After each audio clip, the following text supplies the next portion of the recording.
2, 1.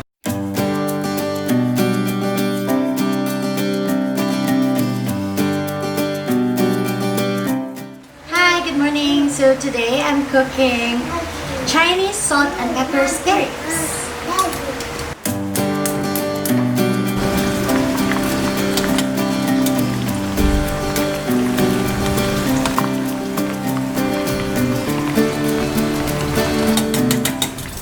Okay, so for the ingredients, you only need, of course, spare ribs, light soy sauce, sesame oil, and flour. That's for the marinade.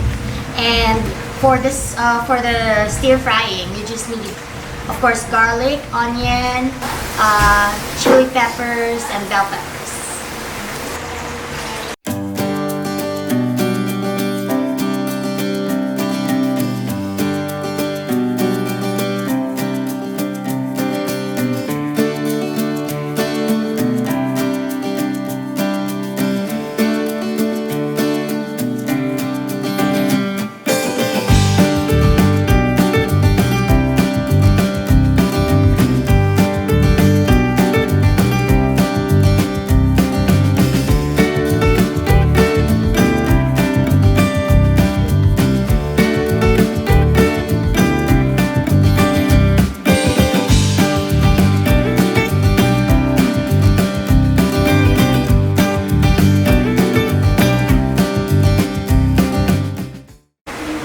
Three, two, one, go.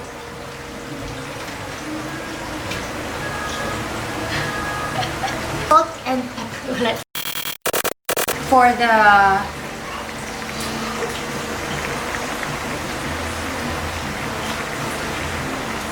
cooking Chinese salt and pepper curry. Sobrang simple lang ng ingredients. Kailangan mo lang ng soy sauce, sesame oil, flour, and for the spices, you just need garlic, onion, red pepper, and chili peppers. Is that correct, anak? Hello.